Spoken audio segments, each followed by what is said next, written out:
If you don't know who I am, my name is Dan Jerk. I'm the current host of the Heroes on the Mat podcast. I also grew my first business to over $1 million, and then I made a ton of mistakes and ran it into the ground. So now I make content that helps you not make the same mistakes I did, and I do it specifically in the Jiu Jitsu space.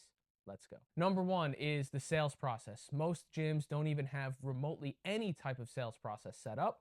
Now, you probably have people reach out to you on your website or Instagram, or a person that trains at your gym already refers them over and they do a free trial class. That's what most gyms do.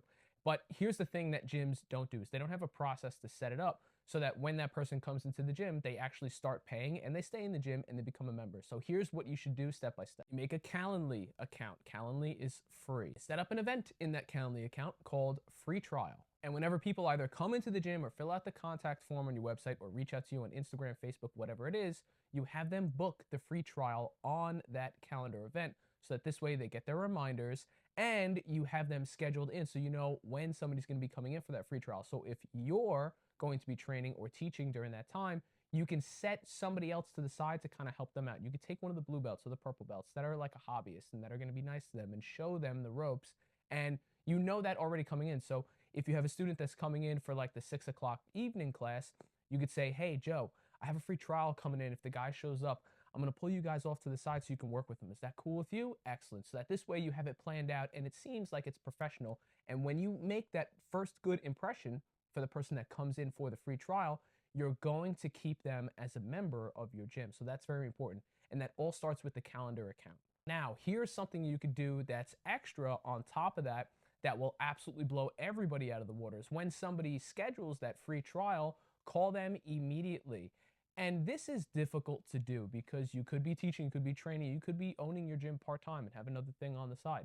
That's totally okay. But if you see the notification come in of that calendar event, of that free trial, look up their phone number and call them right away. Say, hey, I'm so-and-so, the owner of this gym. I'm so happy that you scheduled the free trial. Listen, you scheduled for 6 o'clock on Tuesday. Come down. We're going to have a great time. I'm already telling one of my instructors on the side that will help work with you so that your first class is a very good experience. And then afterwards, we'll talk about options on joining the gym. No pressure. Just come in. I'd love for you to train. A phone call like that is going to make sure that they actually show up, because if you do this, some people are going to schedule and not show up. Shit happens. Life happens, and that's okay. And if they don't show up, call them back and say, hey, listen, hope everything's all right. If you want to rebook it, if you want to reschedule it, feel free. I'll send you the link. You can just pick another time. No worries. Number two, any type of personal brand or brand that's attached to the gym. People who own gyms, they run their gym off their personal brand. Whether you like it or not, that's how most gyms live, breathe, and die, or that's how most gyms fail. Think of the most popular gyms in the world right now. Renzo Gracie's, 10th Planet, Gracie Baja, they all have personal brands attached to them. 10th Planet is attached to Eddie Bravo. Renzo Gracie goes without saying. You even have other gyms that are like Matt Serra's gym out here by me in Long Island. It's a personal brand attached to Matt Serra. You have tons of other gyms, and even if the gym has a name that's not attached to a personal brand, all the people that train there, when they get asked by somebody else in the jiu-jitsu community, oh, where do you train at? Oh, I train at this gym with so-and-so, right? So the personal brand is so important. And here's two things about the personal brand that people always screw up is if you're the head instructor there and you have instructors that are training under you, maybe a purple belt, maybe a brown belt, and they run the evening classes, they run the competition class, they run the kids class, most people don't have a conversation with those instructors to say, hey, I want to represent the gym this way. I want people to have this experience at the gym. So when you're here and when you're teaching, because now you represent the gym, now that you're teaching these kids classes or the night classes or the competition class, I want you to always represent these brand guidelines. And if you who own the gym have partners or a partner, you need to have that conversation with them. And most people don't. And that's where you have these gyms that they get somebody who's really good and they start competing a lot and then they lose them. Or they have kids that train there for 3 or 4 months and they start talking to other parents that have their kids train and they switch gyms. And that's why your churn rate of your gym, the people who go there and then stop going there and switch, is so high. And you probably get pissed because you're like, oh man, so-and-so is such a good guy to have in the gym. It sucks we lost him here. And maybe you have a good relationship after that and he still drops in from here and there. But the problem is he's probably not paying you, right? Big issue. So the personal brand that's attached to your gym needs to be a core focus of your gym. It fixes so many underlying things that happen in your gym that you're thinking right now that you can't fix. People leaving the gym, people feeling some sort of way about the gym, and maybe free trial class members coming in and not signing up, right? It all attaches to that brand, the look and feel of the gym. And if you have a personal brand like an Instagram account and your gym account separate, you should be posting about your gym on your personal account, whether you like it or not. It lives, breathes, and dies based off of you. You are the owner. Now, if you're a silent owner and you're just the money guy and you just own the building, then disregard this. But that's not most people, right? So the personal brand is the second thing that most gyms screw up. And I don't want you to screw that up because it's so powerful and it's so important and it's so easy to do. All you have to do is this. You run an Instagram account based off yourself personally. You have a separate account for your gym and you post about your gym. You make good videos, you make good content, and then the people that represent your gym, like the instructors or the partners, follow the same branding guidelines. And if you want help with that, just tap the link down below. You'll go to my website and I will consult with you completely for free on the gym on how to build that. But let's get to number 3. Now, this one is going to tie into number 1 and 2, and it's going to kind of come full circle. So just pay attention on this one. And number 3 is about community and camaraderie. So the community of your gym, the camaraderie of your gym. What does it feel like to train at your spot? Is it a highly competitive gym with a lot of people who are winning tournaments? Is it mainly hobbyists?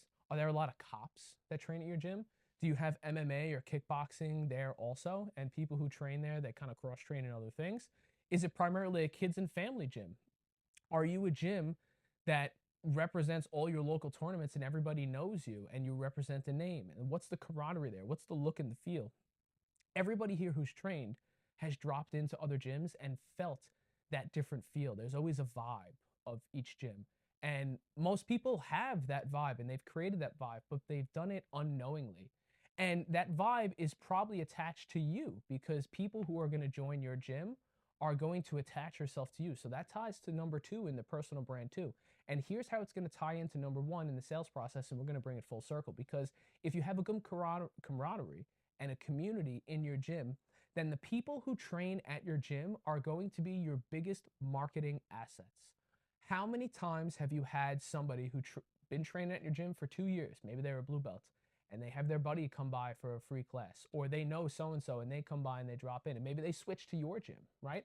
So that camaraderie and that community is allowing the person who trains at your gym to give you a good referral and good word of mouth because they feel like they belong. And if you have a good camaraderie and community and people feel like they belong, they actually won't leave either. So here's how it's going to trail back to the sales process, because if you have a good community and camaraderie, then here's a quick thing that you could do that will probably get you 3 to 4 new gym members within the next 2 weeks. I completely guarantee it. If you set up that Calendly account and you make a calendar event and you go to the people who are training at your gym already and you say, hey, go to your biggest class too, the people that the class that has the most amount of people in it, maybe Friday nights, maybe open mats, whatever it is. And you sit here and say this: listen, guys, girls, everybody, parents too, we're running a special right now. We have a free trial calendar that people are booking for when they want to come in and try the gym. I'm going to make a specific event for everybody here who wants to take this promotion. So if you refer somebody to the gym and they come in for a free trial and they sign up, we will give you 1 month, 2 months of your gym membership for free. Now think about that for a second. If you go to math and statistics, that marketing is quadratic in nature. Because let's say you sign up 11 people at the gym and they all have these little affiliate links of their own, referral links, and they send somebody over. You'll probably get 2 or 3 people to do the free trial and come in and join.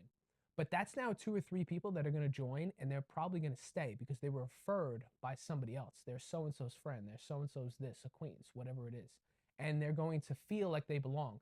And they're going to match the camaraderie and the brand guidelines and the community of your gym because they're already a friend or an associate of the person that already trains at your gym, right? So you don't have to worry about getting a weirdo at your gym. You don't have to worry about somebody coming in for a free trial and then just bouncing afterwards and never paying you, because they're not going to want to do that. They're going to want to obviously, look good in front of their friend or in front of their person when they came in to do the free trial. And if you get 3 of them to stay, now you have 3 new members that are going to pay you every single month, depending on whatever your price is, and you're only giving the people who referred them 1 month for free.